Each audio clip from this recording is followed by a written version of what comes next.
Hey, Sister Maya, this is our video for lesson 9. The first question said to diagram an intermediate stage of DNA replication in the E. coli bacterium. Draw 2 replication forks proceeding from a single bacterial origin of replication. May be easier to draw a linear DNA molecule rather than sure. And then indicate the following in your drawing. So this is our drawing up here. It's there's kind of a glare on the screen, but I'll just explain it as we go through it. So this is the old DNA in the black, and like it said, it's circular because it's a bacteria. But this is just kind of expanding, zooming in on the origin of replication right here.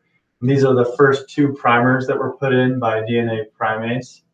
And then these are the leading strands coming off of the 3 end of those primers. So we attach the 5 end of the nucleotides to the 3 hydroxyl group.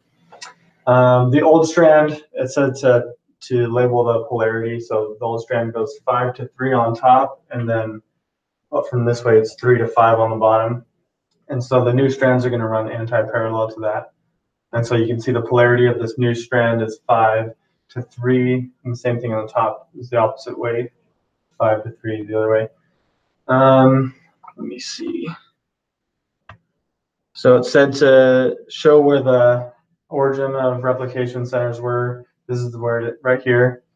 Show DNA primase. DNA primase is it's what puts in the primers. So anywhere you see a red RNA primer, that DNA primase had to do that.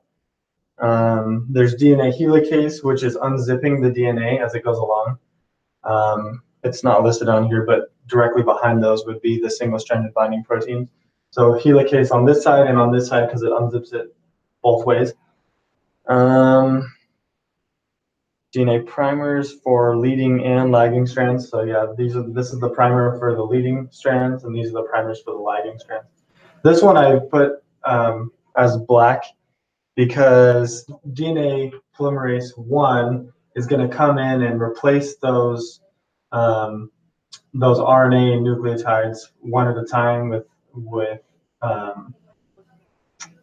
DNA nucleotides in a 5 to 3 direction. But it's not going to close this gap between the strand that was left there by DNA polymerase 3. It's going to leave a gap there so that ligase can close that gap with an ATP. And then DNA polymerase 3 alpha subunit. That's the enzyme that makes these long strands of DNA. It puts in these long chains. So it does the leading strand. It also does the lagging strand.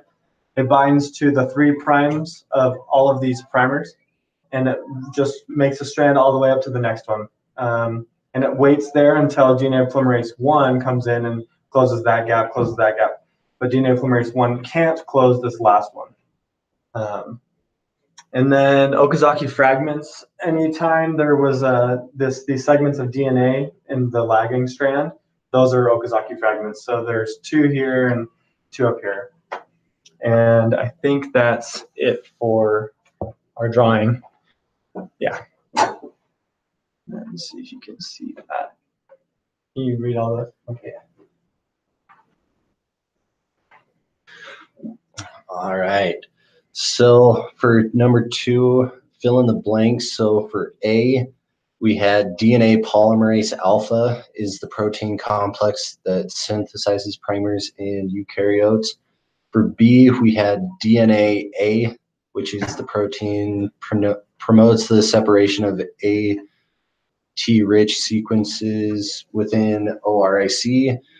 C is DNA polymerase epsilon as the subunit of DNA polymerase 3 contains proofreading activity. E is the termination utilization substances, or TUS, as the protein that displaces DNA polymerase 3 from the chromosome to terminate replication. For F, we had DNA polymerase 1, which is the protein that 5 to that is 5-3 polymerase activity and 5-3 exonuclease activity. For G, topoisomerase 2 or DNA gyrase, this protein introduces negative supercoils into the DNA ahead of the replication fork. H, the origin recognition complex as the protein that binds directly to ARS elements. I is the single-stranded DNA binding proteins. The protein prevents DNA strands from annealing during replication. And J is DNA ligase. The enzyme seals Okazaki fragments into the continuous strand of DNA. And then for number 3, this question concerns the enzymes involved in DNA replication. For A, it says list 5 enzymes. And so for that, we have DNA A, DNA helicase, DNA gyrase, DNA primase, and DNA ligase. And then for B, list 5 enzymes that consume DATP during DNA replication. DNA polymerase alpha, epsilon, beta, gamma, and DNA polymerase 1. And then for C, list 5 enzymes that have 3 to 5 exonuclease activity. DNA polymerase 3, DNA polymerase epsilon, and DNA polymerase 1. And then D, indicate 1 enzyme involved in replication that uses DNA as a template to synthesize RNA. And for that one, we got DNA primase. And then for E, indicate 1 enzyme that uses RNA as a template to synthesize DNA, and we have telomerase on that. Sweet. There we go. Yeah, that's the Figured it out. Mm-hmm. Yeah. So this essentially, I'm writing out right here, is the primer for question number 4. Just took me a little bit to draw that out. So we're given this as our starting dude. This is our primer guy right here. And this is 5 to 3 so far. And we're going to add this way moving forward. So for A, right, you just kind of continue on. And this would end up being A, C, T, G, G, T, C, C, T, G, C, T, A, T. So that'd be for A, because we have, I guess I should explain a little more. With the DATP, the DCTP, the DGTP, and the DTTP, we have everything that we need to be able to form all of this, right? Because they're all triphosphates. Now with B, we're given DATP, DGTP, and DTTP, but we're missing the C, because we have CMP instead of triphosphate. And so once we hit a C, we can't make it anymore. So we would just stop right here for C, because you run into the C, you can't make it. So we would only have an A with a 5' here and a 3' on this end. That's our answer for B. For C, we have DATP, DCTP. The problem is we're missing a DTTP. We're given UTP, which isn't very helpful for this. So we can make everything until we come into T, which should be right here. So in this case, for C, we can make that with the 5 and 3' ends again. And then for D, we're given everything we need except for DGTP in this case. So we run into a G, we can't make it. So this only helps us go a little bit farther in which you get those 3.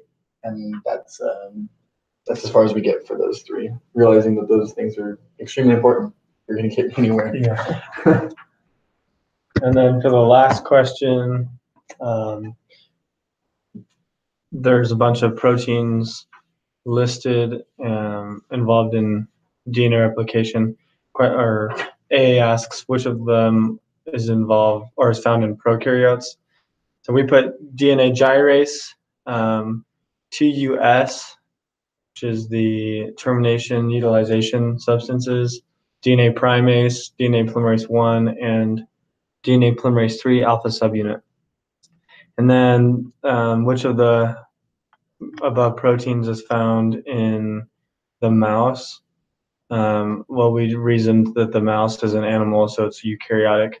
So telomerase is found, MCM helicase, DNA polymerase alpha, DNA polymerase 3 alpha subunit, DNA polymerase epsilon, DNA polymerase or DNA primase,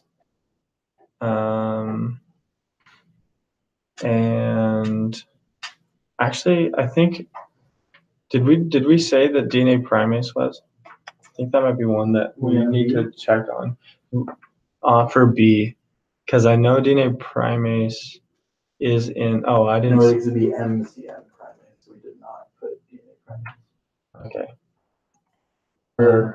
But I think for A, I think we do need to include primase because we just drew the bacteria, and primase for sure put in those primers. So for A, I'm inserting DNA primase again, and for B, I'm gonna I think we're gonna take it out. I don't think it's in eukaryotes. I think another something does that in eukaryotes. And then for for the rest of B, we have CDC6 and PCNA. And then for C, we looked all through your instructor notes, and maybe we just couldn't find it. And I looked through the PowerPoint as well.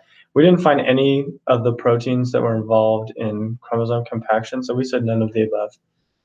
And then for D, which of the above proteins is involved in the initiation stage of DNA replication? CDC6 is, and so is DNA-A.